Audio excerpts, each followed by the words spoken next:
আমার বাজেট 5 লাখ টাকার মতো, এই 1.5 লাখ টাকার মতো কিনা হয়ে গেছে।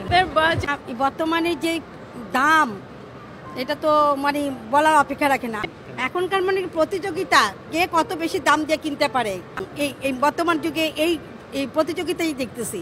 তিনি মাত্র 1.5 লক্ষ টাকার মার্কেটিং করেছে, আরো বাকি আছে। আমার বাজেট চিন্তা করে দেখেন, একজন মানুষ যদি ঘুরতে ঘুরতে বলে মাত্র 1.5 লক্ষ টাকার মার্কেটিং করছে, আবার এটা আমাদের সাংঘাতিক ভাইয়েরা কি নিতেছে, আরে ইন্টারভিউ নিতেছে। কেন রে ভাই, মার্কেটে গিয়ে গিয়ে গিয়ে গিয়ে কে হটিয়ার মার্কেটিং করতেছে, কার হটিয়া বাজেট, এটা কেন ভাই তোরা মিডিয়াতে প্রচার করতে হবে? আজ হতে 5-6 বছর বা 10-12 বছর আগে যে এটা প্রচার হয় নাই, মানুষকে ঈদ করে নাই, মানুষে কি মার্কেটিং করে নাই, হঠাৎ করে কোত্থেকে কি হয়ে যায় ভাই? তোরা গিয়ে গিয়ে মানুষকে প্রশ্ন করো যে মার্কেটিং এর বাজেট কত আপনার। এক মহিলাকে তো প্রশ্ন করেছে আপনার মার্কেটিং এর বাজেট কত, তিনি বলতেছে যে আমার মার্কেটিং এর বাজেট হচ্ছে যে 5,000 টাকা। তো তাকে জিজ্ঞেস করতেছে যে আপনার এই 5,000 টাকা বাজেট কয়জনের? কয় আমার আর আমার মেয়ে।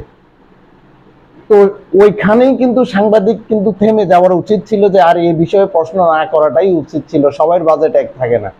কিন্তু সাংবাদিক নোটির ফুতে আবার জিজ্ঞেস করতেছে কি বলেন, 5,000 টাকা দিয়ে কি আপনাদের দুইজনের মার্কেটিং হয়ে যাবে? তখনই ওই মহিলাটার মনটা খারাপ হয়ে যায়। এই ধরনের বান্দির ফুট সাংবাদিক গুলা আছে, যারা মানুষের পার্সোনাল বিষয়গুলোকে নিয়ে মানুষকে ইমোশনাল ব্ল্যাকমেল করতে চেষ্টা করে। আরেক নোটিরে জিজ্ঞেস করছে যে আপনার মার্কেটিং এর বাজেট কত, তিনি বলিতেছে যে আমার মার্কেটিং এর বাজেট হচ্ছে যে 10 থেকে 20 লক্ষ টাকা। আরেকজনকে জিজ্ঞেস করছে আপনার মার্কেটিং এর বাজেট কত, তিনি বলতেছে আমার মার্কেটিং এর বাজেট হচ্ছে যে 2 লক্ষ টাকা। তো বলতেছে যে আপনাকে সেই টাকা দেয় কেঠা? তো তিনি বলতেছে যে আমার বয়ফ্রেন্ড থাকে যে ইউসা, তো ইউসা থেকে আমার বয়ফ্রেন্ড আমার জন্য টাকা পাঠায় দেয়, আমি নাচতে নাচতে দুলিয়ে দুলিয়ে সবকিছু দুলিয়ে দুলিয়ে কি করতে পারি, মার্কেটিং করতে পারি। আচ্ছা, এই সাক্ষাৎকার গুলো যদি দেন বা এই সাক্ষাৎকার গুলো যদি নেন, এটা কি জাতির কোনো উপকার হবে? না, উপকার তো হওয়ার কথা না, কিন্তু তাও আপনারা সাক্ষাৎকার গুলো নিতেছেন। কারণ কি? কারণ হচ্ছে যে ভিউ ভিউ ভিউ ভিউ তো পাইতেই হবে। আরে ভাই, এই রাষ্ট্রের মধ্যে এরকম মানুষ আছে একটা সুতা কেনার পয়সা নাই, আবার এরকম মানুষ আছে কোটি টাকার মার্কেটিং করতেছে, কোটি টাকার গাড়িতে চড়তেছে, তাই না? তো আপনি ভিক্ষুকেরও সাক্ষাৎকার নিচ্ছেন, কোটিপতিরও সাক্ষাৎকার নিচ্ছেন, আপনার এই ধরনের ফালতু আকামলা সাক্ষাৎকার গুলা নেওয়ার দরকারটা কি? মার্কেটে গিয়ে গিয়ে ঘুরে ঘুরে আপনি মানুষের বাজেট দেখানোর দরকারটা কি? মানুষকে বাজেটের কথা জিজ্ঞেস করার দরকারটা কি?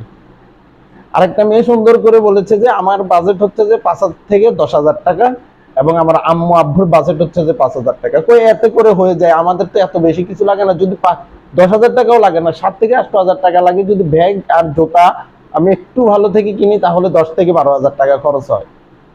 এটাও তো মার্কেটিং করে। আর যে নোটিরা বলে যে আমাদের 10 থেকে 15 লাখ টাকা, 20 থেকে 1.5 লাখ টাকা অলরেডি মার্কেটিং করে ফেলেছে, এই নোটিগুলার হয়তো ওই সামরার ব্যবসা আছে, আর নাই তো ওই তাদের স্বামীরা ওই যে চুরি বাটফারি করে করে করে রাষ্ট্রীয় টাকা আত্মসাৎ করে তাদের এই বউদেরকে দেয় কি মার্কেটিং করার জন্য।